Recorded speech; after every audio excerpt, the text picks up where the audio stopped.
जय हिंद, मैं हूं प्रशांत त्रिपाठी। आज हम बात करने वाले हैं छात्रों के भविष्य के बारे में। आपने 2003 में आई मूवी मुन्ना भाई एमबीबीएस जरूर देखी होगी। ये वो मूवी थी जिसने समाज को एक आईना दिखाया था। इसी आईने को हम समझने के लिए कि मुन्ना भाई एमबीबीएस का जाल जो है पूरे देश में कैसे फैला है, हमारे साथ हमारे इनपुट हेड धर्मेंद्र सिंह जी हैं, हम इनसे समझेंगे। सर, ये जो ग्रुपिज्म है मुन्ना भाई एमबीबीएस का, वो लगातार फैलता जा रहा है और वर्तमान में बात करें तो नीट के जो अभ्यर्थी हैं उनको काफ़ी तंग कर रखा है। तो कैसे ये फैलाते हैं अपना जाल? देखिए, लगातार जो है 5 साल से पूरे देश में करीब 15 जगह पेपर लीक हुए हैं। बात केवल नीट की नहीं है, बात केवल नेट की नहीं है। चाहे राजस्थान की बात हो, चाहे यूपी की बात हो, चाहे वो बिहार की बात हो, हर जगह पेपर लीक हो रहे हैं। और इसमें न कहीं चाहे राज्य सरकार हो, चाहे एजेंसी हो, चाहे केंद्र सरकार हो, विफल दिख रही है। एक चिंता का विषय है। अब ताज़ा मामला जो नीट का है, नीट में जो शुरू हुआ था ग्रेस मार्क्स को लेके, चूँकि 720 नंबर मिल गए थे करीब 67 छात्रों का, वो मामला उठा। उसके बाद ये पता चला कि पेपर लीक भी हुए हैं। बिहार में पेपर लीक हुए थे, जिसमें 13 लोगों को गिरफ्तार किया गया और एक गेस्ट हाउस में जो है इस तरह का काम किया गया था, उसमें 13 लोगों को गिरफ्तार किया गया। उसमें ये बताया जा रहा है करीब 30 से 32 लाख रुपये लिए गए। तो एक बहुत बड़ा सवाल है कि वो कैसे आया, क्या आया, उसकी एक जांच का विषय है।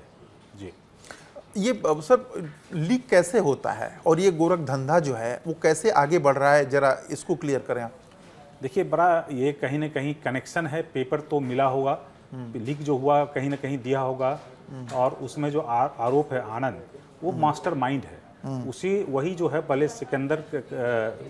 सिकंदर नाम के पास गया था और वो बताया था कि मैं पेपर लीक करने में मास्टर हूँ। उसके बाद सिकंदर ने बोला मैं छात्र व्यवस्था कर दूंगा। उसके बाद फिर जो है उसको ये भी बोला गया कि 30 से 32 लाख रुपए हम लिए जाएंगे। फिर उसके लिए जो है पेपर सॉल्वर के लिए कोटा से बुलाया गया था आरोपी को। फिर वहाँ पटना के गेस्ट हाउस में 4 मई को छात्र थे 4-5। उसके बाद जो है पेपर को सॉल्व किया गया, रटा दिया गया। उसके बाद वो एग्ज़ाम देने के लिए गया।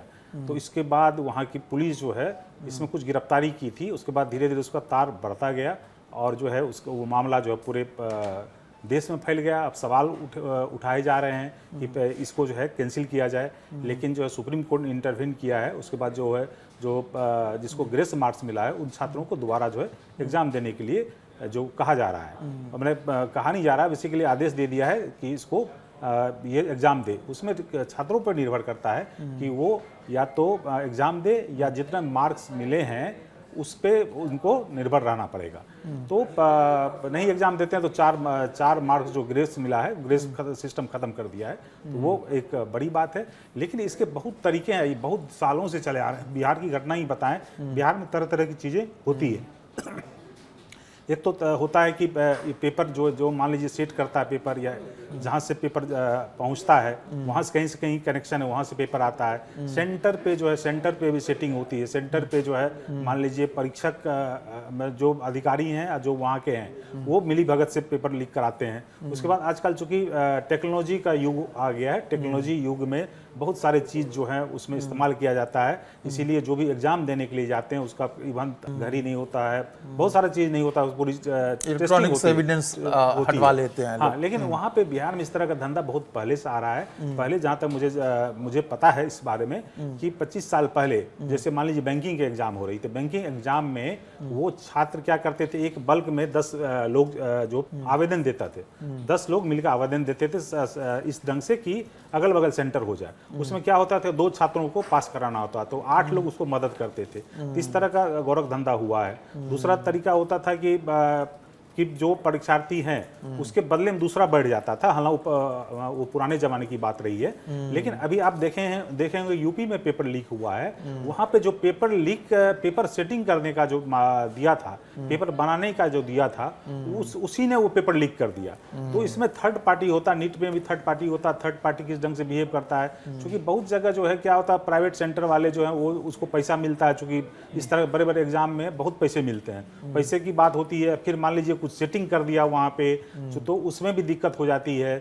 तो ये बहुत बड़े मिली भगत होती है और इस पे एक चिंता का विषय हो गया। पहले एक दो बार बातें आती थी, अब तो पूरा देश ही फैल गया, चूंकि अब किसको बोलें किसको नहीं बोलें। अब केंद्र की 2 परीक्षा जो है सवालों के घेरे में, एक नीट और नेट।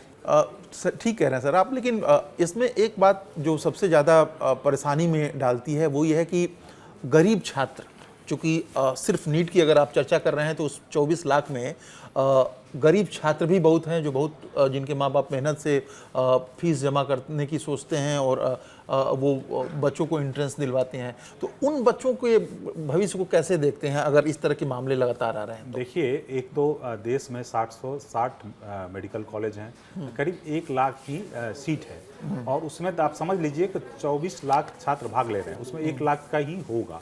दूसरा सवाल क्या है कि इसमें जो है जो सरकारी कॉलेज है उसकी फीस बहुत कम है। आप एम्स में लेंगे कभी 1600-1700 रुपया पर ईयर है, और अब सरकारी कॉलेज के लेंगे बात, उसमें 40,000 रुपया पर एनम है। लेकिन ऐसी प्राइवेट में आप चले जाएंगे 10 लाख से 20 लाख 25 लाख, उसके बाद हॉस्टल का चार्ज होता है, फिर खाने का चार्ज होता है। ये मान के चलिए कि मिनिमम 15 लाख से 25 लाख। यदि किसी छात्र को अपने बच्चे बेटियों को पढ़ाते हैं तो वो आपका खर्च 1 करोड़ से 1.5 करोड़ चला जाता है। तो एक गरीब आदमी जो है प्राइवेट कॉलेज में नहीं जा सकता है, अमीर आदमी जा सकते हैं। इंजीनियरिंग कॉलेज से भी कम पैसा है, इंजीनियरिंग कॉलेज में जो है करीब 2.5 लाख रुपया जो है पर एनम है, और जबकि यहाँ पे जो है आपको मेडिकल में देखें 40,000 रुपया ही है। तो एक बड़ा ये गरीब बच्चे कहाँ जाएंगे, एक असमंजस की स्थिति है।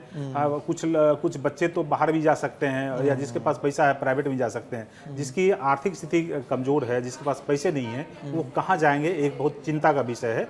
मैं आपसे यही पूछ रहा था कि अमीर बच्चे मान लीजिए विदेश चले जाएंगे, उनके माँ बाप सक्षम हैं, गरीब बच्चों का भविष्य क्या होगा, कैसे अगर इस तरह से एग्जाम्स लगातार सवालों के घेरे में रहेंगे? चिंता का विषय है कि लड़के जो है 16 से 18 घंटे पढ़ते रहते हैं, आर्थिक स्थिति नहीं है। बहुत आदमी जो है ज़मीन बेच के या उसके माँ बाप बहुत मेहनत करके लोन लेके पढ़ाते हैं, उसके बाद इस तरह की धांधली होने के बाद एक बहुत बड़ा सवाल पैदा हो जाता है।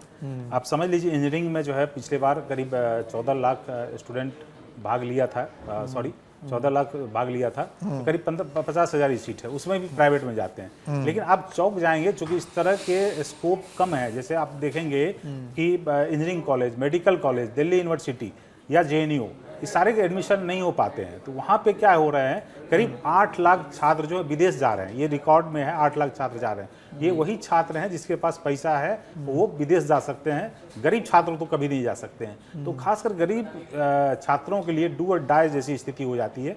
ऑप्शन भी कम होता है, जैसे कि आप इंजीनियरिंग में 2 बार दे सकते हैं। इसी तरह का जो है जो पैमाना है वो मेडिकल कॉलेज में भी है जी।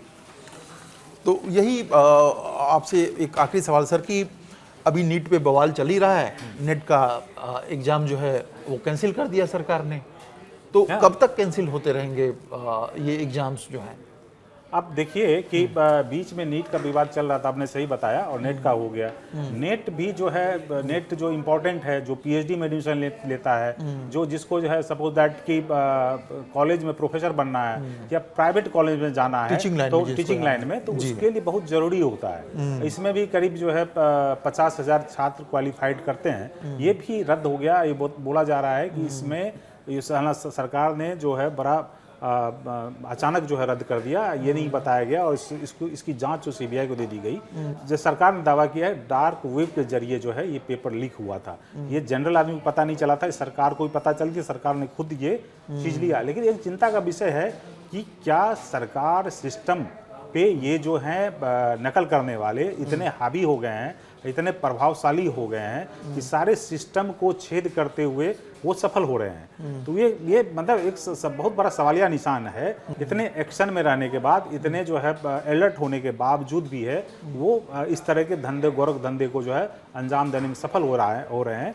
इस पे फिर जो है कहीं ना कहीं यदि गलती होती तो सवाल जो सरकार पे ही होता है। जैसे यूपी में जो है ये मुद्दा बन गया था कि बार बार पेपर लीक हो जाते हैं, तो एक तरह से इस पे गुस्सा जो है जायज़ है। और सरकार की मजबूरी भी है, लेकिन सरकार को देखना पड़ेगा कि इसको कैसे रोकें और उस तरह के जो रोबस्ट व्यवस्था करनी पड़ेगी ताकि जो है इस तरह के धंधे को रोका जाए और छात्रों का विश्वास जीता जा सकता है, देश का विश्वास जीता जा सकता है। बार बार इस तरह के घटना होने के बाद एक बहुत बड़ा सवालिया निशान लग जाता है। जायज़ तौर पे एक सवालिया निशान खड़ा हुआ है और नीट का जो मामला है सुप्रीम कोर्ट में है, जबकि नेट को सरकार ने कैंसिल कर दिया है एग्ज़ाम। लेकिन इन सब के बीच जैसा कि धर्मेंद्र सर ने बताया कि सरकार को सख्त होने की ज़रूरत है ताकि बच्चों के भविष्य के साथ खिलवाड़ ना हो सके। जय हिंद।